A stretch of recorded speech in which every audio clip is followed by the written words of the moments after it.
தமிழ் தொலைக்காட்சி ஊடாக திரும்பவும் உங்களை சந்திப்பதில் நான் மிக்க மகிழ்ச்சி அடைகின்றேன். இது மை ஜீசஸ் தமிழ் தொலைக்காட்சி வழங்கும் ஒரு துளி மெசேஜில் உங்களை நான் சந்திக்கின்றேன்.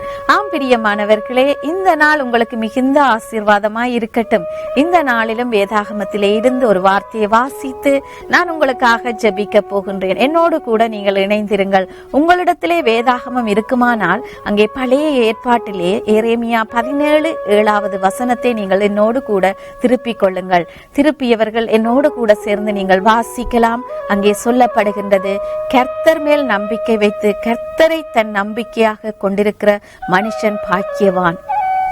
ஆம்பிரியமானவர்களே, எரேமியா 17:7 இப்படியாக சொல்லுகிறது, கர்த்தர் மேல் நம்பிக்கை வைத்து கர்த்தரை தன் நம்பிக்கையாக கொண்டிருக்கிற மனுஷன் பாக்கியவானாம். யார் பாக்கியவான்? சொல்லுவார்கள் சிலர் ஒருவரை ஒருவர் பார்த்து, அவள் பாக்கியவதி, அவள் பாக்கியவான் என்று சொல்லி. இங்கே சொல்லப்பட்டிருக்கிற பாக்கியவான் எப்படி இருப்பானாம்? அவர் மேல் நம்பிக்கை வைத்திருக்கிற மனுஷன், அவரையே தாபரமாய் கொண்டிருக்கிற மனுஷர்கள் அங்கே பாக்கியவான்களாம். அங்கே பார்க்கின்றோம் 8வது வசனம் சொல்லுகிறது, அவன் தண்ணீர் அண்டையிலே நாட்டப்பட்டதும் கால்வாய் ஓரமாக தன் வேர்களை விடுகிறதும் உஷ்ணம் வருகிறதை காணாமல் இலை பச்சையாய் இருக்கிறதும் மழை தாழ்ச்சியான வருஷத்திலும் வருத்தமின்றி தப்பாமல் கனி கொடுக்கிறதுமான மரத்தை போல் இருப்பானாம். எவ்வளவு அருமையான வசனம் அங்கே சொல்லப்பட்டிருக்கிறது பிரியமானவர்களே. அங்கே 8வது வசனத்திலே முதலாவது சொல்லப்படுகிற காரியம், அவன் தண்ணீர் அண்டையிலே நாட்டப்பட்டதாய் இருப்பானாம்.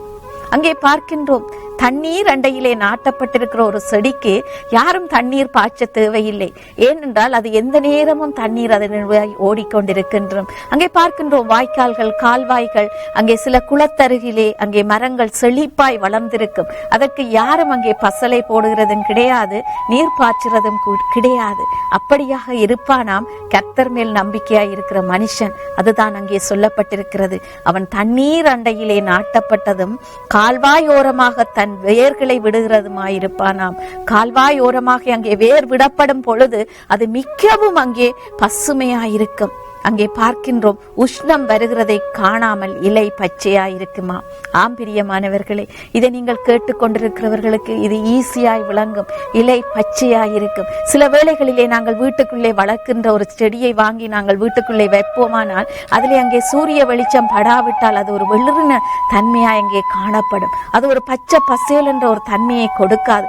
பார்க்கும் போது அங்கே வாடி வதங்கி அங்கே சூம்பி போய் இருக்கும். அந்த கலரை பார்க்கும் போதே ஒரு டல்லா இருக்கும். அதனுடைய கலரை அங்கே பார்க்கும்போது ஒரு பச்சை தன்மை இல்லாமல் அந்த வீட்டுக்குள்ளே அது ஒரு வாடி போய் இருக்கும். ஆனால் அதற்கு பதிலாக என்ன செய்வார்கள்? சூரிய வெளிச்சம் பிடிக்கக்கூடிய அந்த ஜன்னல் அருகிலே வைப்பார்கள், தண்ணியை ஊத்துவார்கள், பச்சை கொடுக்கக்கூடிய அந்த பசலைகளை வாங்கி அங்கே போடுவார்கள். வீட்டிலே செடிகள் வளர்க்கிற உங்களுக்கு இது தெரிந்திருக்கும். அதே போல இங்கே பார்க்கின்றோம், உஷ்ணம் வருகிறதை காணாமல் இலை பச்சையா இருக்குமா. மழை தாழ்ச்சியான வருஷத்திலும் வருத்தமின்றி தப்பாமல் கனி கொடுக்கிற மரத்தை போலிருப்பானா. மழை வராவிட்டால் அந்த வருஷத்திலே அந்த மரம் கனி கொடுக்காது.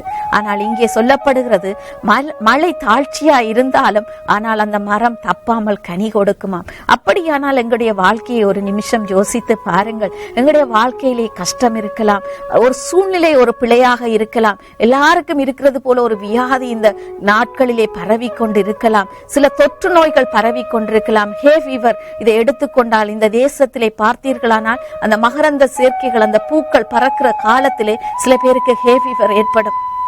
ஆனால் அப்படியான காலநிலை சூழ்நிலையிலும் அந்த வியாதி ஏற்படாது. யோசித்து பாருங்கள். நீங்கள் அப்படி மழை தாழ்ச்சியான காலங்களிலே கூட கனி கொடுக்கக்கூடிய ஒரு சூழ்நிலையிலே இருப்பீர்களா? அதற்கு என்ன செய்ய வேண்டும்? அவர் மேலே நம்பிக்கை வைத்து அவரை நம்பிக்கையாக கொண்டிருக்கிற மனுஷனுக்குத்தான் இதெல்லாம் நடக்குமா? மனுஷர்களை நம்பக்கூடாது பிரியமானவர்களே. நாங்கள் மனுஷர்களை நம்பும் போது அங்கே நாங்கள் வெட்கப்படுகிறோம், அங்கே அவமானப்படுத்தப்படுகின்றோம். அதற்காக நாங்கள் ஒருத்தரை ஒருத்தர் நம்பிக்கை வைக்க வேண்டாம் என்று நான் சொல்லவில்லை. நிச்சயமாக நாங்கள் வாழுகிற இந்த பூமியிலே ஒருவரை ஒருவர் நாங்கள் நம்பித்தான் ஆக வேண்டும். ஆனால் கர்த்தருக்குள்ளே நாங்கள் அவர்களை நம்பும் போது நிச்சயமாக தேவன் அந்த உறவை ஆசீர்வதிப்பார். பிரியமானவர்களை, நீங்கள் யோசித்து பாருங்கள். கடந்த வருஷத்திலே 15 வருஷங்களாக இந்த மை ஜீசஸ் தொலைக்காட்சியை நாங்கள் செய்ய வேண்டும் என்று சொல்லி அநேக மனுஷர்களை நாங்கள் நம்பினோம், அநேகரை நாங்கள் நம்பினோம். இன்றைக்கு திரும்பி பார்க்கும் போது தேவன் எங்களுக்கு கற்பித்த கொடுத்த ஒரே ஒரு பாடம், கர்த்தருக்குள்ளே நாங்கள் மனுஷர்களை நம்பும் போது நிச்சயமாக அந்த உறவு எங்களுக்கு ஆசீர்வதிக்கப்படும். கர்த்தரை விட்டு நாங்கள் மனுஷருக்கு ஒரு படி அங்கே முதலிடம் கொடுக்கும் போது அந்த உறவு கூட அங்கே உடைக்கப்பட்டு போய்விடுகின்றது. எல்லாவற்றுக்கும் மேலாக தேவனிலே நாங்கள் நம்பிக்கை வைத்து மனுஷரிடத்திலே நாங்கள் உறவு வைக்கும் போது நிச்சயமாக அந்த உறவும் காப்பாற்றப்படும். தேவனும் எங்களை ஆசீர்வதிப்பார். அதை நாங்கள் உணர்ந்து கொண்டோம், அதை நாங்கள் கற்றுக்கொண்டோம். அதனாலே எவ்வளவுதான் பிரச்சனைகள் போராட்டம் எங்களுடைய வாழ்க்கையிலே சூழ்ந்து கொண்டாலும் நாங்கள் முதலாவது தேவனுக்கு கொடுக்கக்கூடிய கனத்தையும் மகிமையையும் நாங்கள் அவருக்கு செலுத்துகிறோம். பிரியமானவர்களே, அப்பொழுது தேவன் அதை ஆசீர்வதிப்பார். நிச்சயமாக கடந்து போகிற பாதைகள் எங்களுக்கு கரடு முரடாகத்தான் இருக்கும். ஆனாலும் தேவன் அதிலே எங்களுக்கு கரம் கொடுக்கும் போது அது ஆசீர்வாதமாய் இருக்கும். அது நன்மையை கட்டளையிடும், அது ஜீவனை கட்டளையிடும். அது ஒரு நாளும் எங்களை வெட்கப்படுத்தாது. அந்த நம்பிக்கை எங்களை ஒரு நாளும் வெட்கப்படுத்தாது. பிரியமானவர்களே, இன்றைக்கும் நீங்கள் யாரோ ஒரு மனுஷரை நீங்கள் நம்பிக்கொண்டு இதை பார்த்து கொண்டிருக்கலாம். இந்த மனுஷன் என்னுடைய வாழ்க்கையிலே உதவி செய்வான் என்று அவனை நீங்கள் கனப்படுத்தி கொண்டிருக்கலாம், அவனை நீங்கள் உயர்த்தி கொண்டிருக்கலாம். ஏன் உங்களுடைய வேலையாக இருக்கலாம், ஏன் உங்களுடைய ஒரு ஊழியமாக கூட இருக்கலாம். நீங்கள் யோசிக்கலாம், இந்த மனுஷன் எனக்கு உதவி செய்வான், இந்த தேவ மனுஷர் எனக்கு உதவி செய்வார் என்று நீங்கள் காத்திருக்கலாம். நிச்சயமாக அந்த நம்பிக்கை வீண் போகாதுதான். ஆனாலும் கர்த்தருக்குள்ளே நீங்கள் அவரை நம்ப வேண்டும். முழு மனதோடு நீங்கள் கர்த்தரிலே சாய்ந்து கொள்ளும் போது அவர் தேவ தயவுகளை உங்களுக்கு உண்டு பண்ணி கொடுப்பார். நாங்களும் சில வேளைகளிலே அப்படித்தான் பிரியமானவர்களே. சில வேளைகளிலே நாங்கள் யோசிப்போம், எங்களோடு மனுஷர்கள் வந்து பழகும் போது இந்த மனுஷன் எங்களுக்கு உதவி செய்வான், இந்த மனுஷன் எங்களோடு அன்பாய் இருக்கிறான், எங்கள் வாழ்நாள் எல்லாம் இவன் எங்களோடு கூட வருவான் என்று சொல்லி நாங்கள் முழு நம்பிக்கையும் அந்த மனுஷர் மேலே வைத்து ஏமாந்த நாட்கள் இருக்கிறது பிரியமானவர்களே. ஆனால் தேவன் அதை அனுமதிக்கவில்லை. காரணம், அவரோடு நாங்கள் உடன்படிக்கை செய்து அவரிலே முழுமையாய் சார்ந்து கொள்ளும் போது அவர் யார் எங்களுக்கு உதவி செய்ய முடியும், யார் எங்களுக்கு தயவு பண்ண கூடும் என்று அவர் மாத்திரம்தான் அறிந்திருக்கின்றார். அன்றன்றாடம் எங்களுடைய அனுதின பாடுகளிலே அவர் மாத்திரம்தான் எங்களுக்கு தயவு செய்ய முடியும்.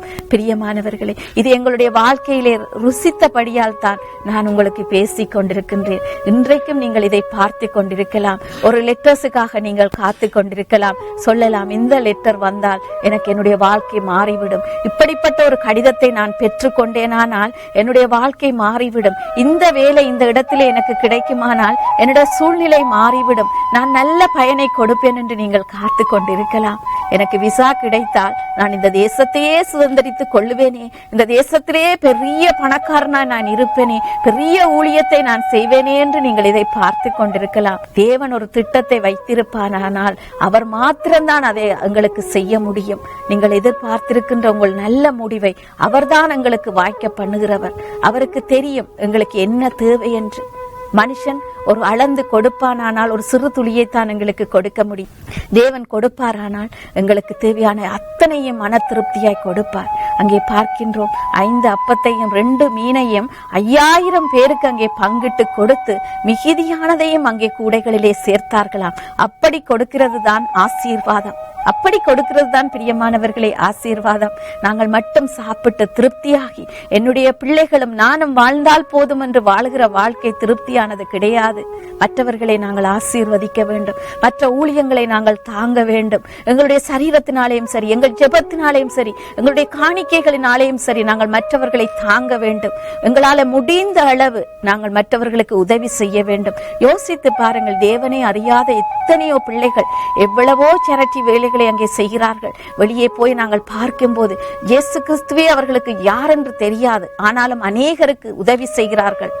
யோசித்து பாருங்கள், உதவி செய்வது என்பது எங்களுடைய இருதயத்திலே இருந்து வர வேண்டும். மற்றவர்களுடைய உபத்திரவத்திலே நாங்கள் பங்கு பெற்றுவதற்கு எங்களுடைய இருதயத்திலே இருந்து அது வர வேண்டும். அப்படிப்பட்ட தயவுகளையும் அப்படிப்பட்ட உதவி கரங்களையும் எங்களுக்கு ஒத்தாசையை உண்டு பண்ணுகிறவர் தேவன் தான் அங்கே பார்க்கிறோம். அதனாலே நாங்கள் அவர் மேலே நம்பிக்கை வைக்க வேண்டும், அவரையே நாங்கள் சார்ந்து கொள்ள வேண்டும். அவரை நம்பிக்கையாய் கொண்டிருக்கிற மனுஷன் தான் நாம் பாக்கியவானாம். அவன் செய்கிறது எல்லாம் அங்கே பாக்கியம் என்று பார்க்கின்றோம். சில வேளைகளிலே நாங்கள் யோசிக்கலாம், விதை விதைத்து காத்து கொண்டு இருக்கலாம், எனக்கு ஒரு அறுவடையின் காலம் வராதா என்று சொல்லி.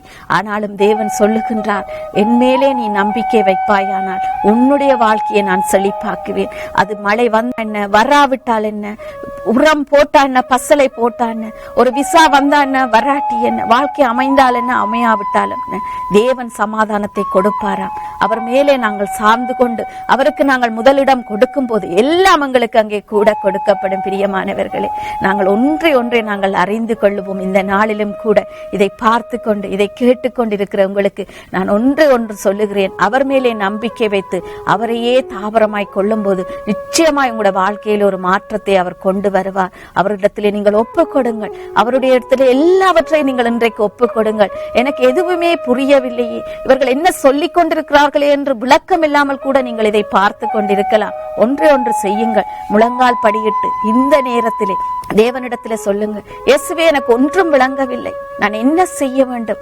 வருங்காலியங்களை குறித்து எனக்கு நீங்க வெளிப்படுத்துங்க ஆண்டவரே என்று சொல்லுங்கள். நிச்சயமாய் அவர் உங்களுக்கு வெளிப்படுத்துவார். வார்த்தையை அனுப்பி உங்களுக்கு குணப்படுத்துவார். அநேக ஆலயங்கள் அங்கே திறக்கப்பட்டிருக்கின்றது.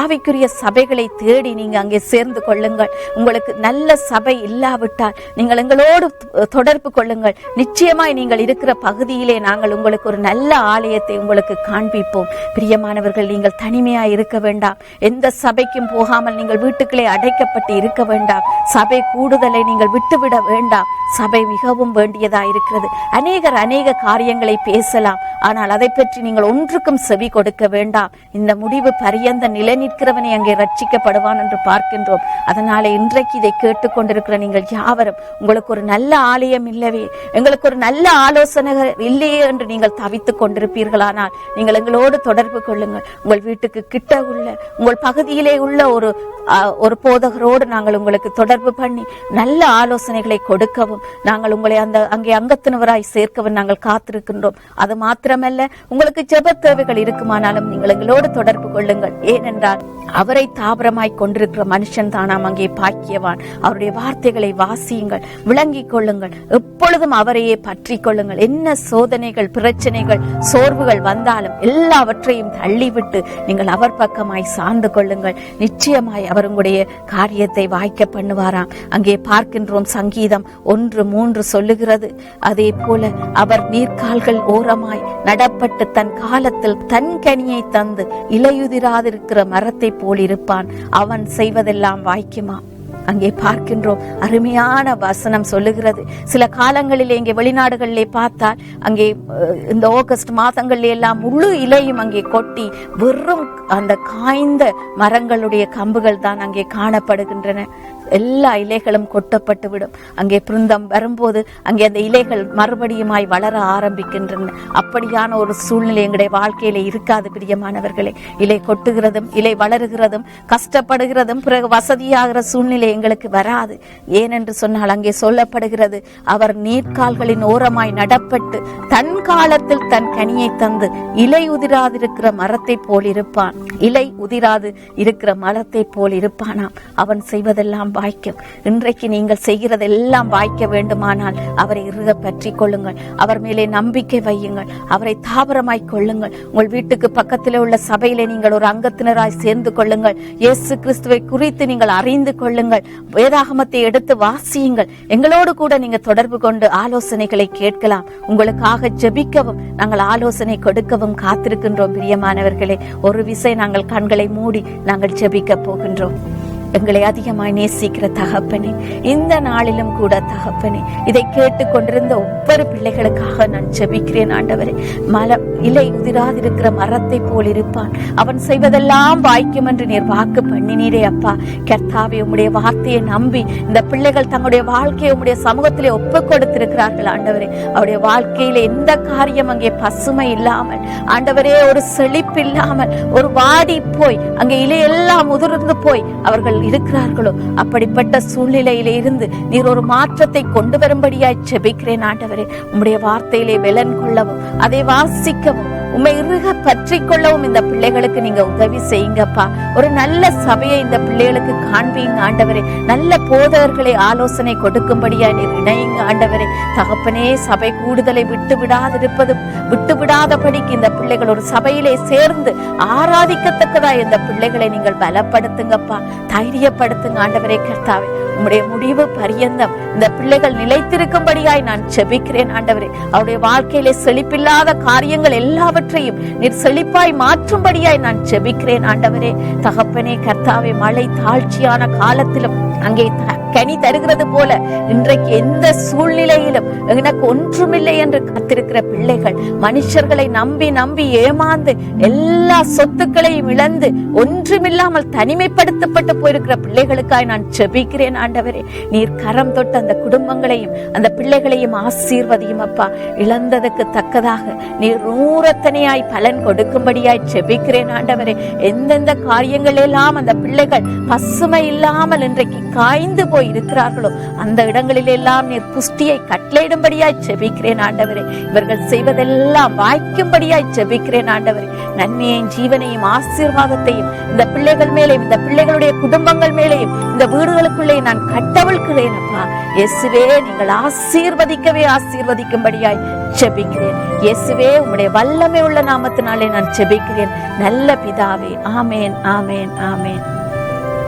ஆமியமானவர்களே, இதை கேட்டுக்கொண்டிருந்த உங்கள் யாவருக்கும் இந்த செய்தி மிகுந்த ஆசீர்வாதமாய் இருந்திருக்கும் என்று நான் நம்புகின்றேன்.